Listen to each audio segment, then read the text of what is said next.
এক লোক হসপিটালের বিছানায় শুয়ে তার জীবনের শেষ প্রহর গুনছে। এদিকে তার পরিবারের লোকজন আর হসপিটালের একজন নার্স তার বিছানার পাশে দাঁড়িয়ে আছে। এমত অবস্থায় মৃত্যু শয্যায় শুয়ে থাকা ওই ব্যক্তি তার বড় ছেলেকে কাছে ডেকে বলল, বাবা, ঢাকার গুলশানের আলিশান 10টা বাড়ি আমি তোমাকে দিয়ে গেলাম। এরপর তার একমাত্র মেয়েকে কাছে ডেকে বলল, মারে, বনানীর 5টা ডুপ্লেক্স বাড়ি আমি তোমাকে দিলাম। এরপর ছোট ছেলেকে বলল, বাবা, তুমি সবার চাইতে ছোট আর সবার চাইতে আমি তোমাকে বেশি ভালোবাসি, এজন্য বসুন্ধরা সিটি কমপ্লেক্সের ওই 15টা দোকান আমি তোমার নামে করে দিলাম। অবশেষে তার স্ত্রীকে বললেন, আমি দুনিয়া থেকে চলে যাওয়ার পর টাকা পয়সার জন্য যাতে কারো কালো মুখ দেখতে না হয়, এজন্য এলিফ্যান্ট রোডের 12টা ফ্ল্যাট আমি তোমাকে দিয়ে গেলাম। পাশে দাঁড়িয়ে থাকা নার্স লোকটার স্ত্রীকে বলল, আহারে, আপনি কতই না ভাগ্যবতী মহিলা, এত ধনী একজন স্বামী পেয়েছেন।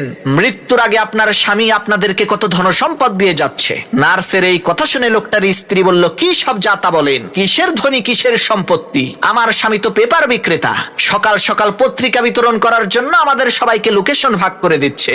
লোকটার স্ত্রীর এই কথা শুনে ওই নার্স আজও পর্যন্ত কোমায় আছে।